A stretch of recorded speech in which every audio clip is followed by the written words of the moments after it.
ایک صحابی تھے حضرت جناب سیدنا خفاف بن ایما غفاری رضی اللہ تعالی، انہوں نے بڑا کردار ادا کیا تھا میدان احد میں، انہوں نے اور ان کے صاحبزادے نے۔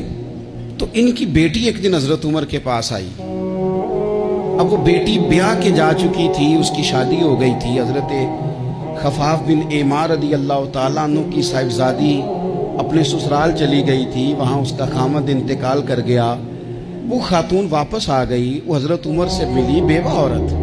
اس بیوہ خاتون نے آ کے، یہاں تو میرے بھائی وہ فوجی بیچارے جن کی بیویاں، جن کو ایک تقریب میں تو خوب ایوارڈ دینے کے لیے بلایا جاتا ہے، میں نے یتیمی کا وقت گزارا ہے، مجھے پتہ ہے کہ 2-4 مہینے لوگ آ کے کہتے ہیں کوئی حکم ہوا تو 10 آ جائے، پھر جب 1 سال گزر جاتا ہے تو پھر لوگ کہتے ہیں 4 بھرا نے کام کیوں نہیں کر دے۔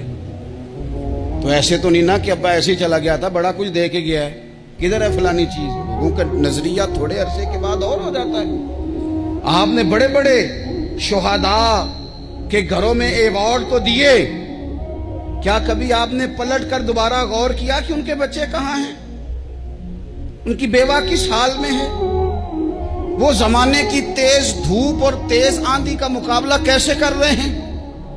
بغیر باپ کے جو انسان کو کھلے آسمان تلے وقت گزارنا پڑتا ہے، وہ کتنا کو مشکل ہوتا ہے، وہ کس طرح ٹائم گزار رہے ہیں، یہ کبھی سوچا لوگوں نے؟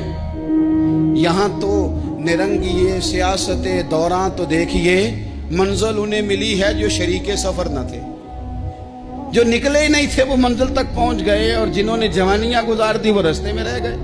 حضرت خفاف بن ایما کی صاحبزادی بیوہ ہو کے آ گئی، بچے ساتھ تھے، سرے راہ جناب عمر سے ملی اور مل کے کہنے لگی، حضور میں اس صحابی کی بیٹی ہوں جنہوں نے احد والے دن اپنے بیٹے کے ساتھ مل کے معاشرہ کیا تھا، بچے میرے یتیم ہو گئے ہیں، میں بیوہ ہوں۔ حضرت فاروق اعظم رضی اللہ تعالیٰ عنہ نے فہرست نہیں مانگی، خرچے کی ڈیٹیل نہیں مانگی، تم آنا فلانے سے ملنا، پرسوں 9 بجے آ جانا دفتر، یہ کوئی بات نہیں کی۔ حضرت عمر غور سے کھڑے، اس بیٹی کی بات سنی، چھم چھم سیدنا فاروق کی آنکھوں سے آنسو گرے، دوڑ کے گھر گئے، ایک اونٹ نکالا، وہاں سے مال غنیمت کا مال کے بھر کے 2 بوریاں، اور بوریوں میں کیا تھا؟ چاندی بھی تھی، نقدی پیسے بھی تھے، کچھ ضرورت کا سامان بھی تھا، غلہ بھی تھا۔ 2 بوریاں بھر کے اونٹ پہ رکھ کے خود لگام اس بیٹی کے ہاتھ میں تھما کے کا پتر سامان بھی تیرا ہے، اونٹ بھی تیرا ہے، اور یہ نہ سمجھنا یہی کچھ تجھے دیا ہے، جب یہ ختم ہوگا تو رب تیرے لیے اور بندوبست فرمائے گا۔ کیا مانا؟ کہ ڈیوٹیاں لگا دی گئی ہیں، ہمیں پتہ ہے یہ سامان کب تک ختم ہو جائے گا، پیسے کب تک ختم ہو جائیں گے، تیرے لیے میں نے نئے حکم بھی جاری کر دیے ہیں۔ ایک شخص نے کہا، حضور ایک بیوہ کو آپ نے کچھ زیادہ ہی نہیں دے دیا؟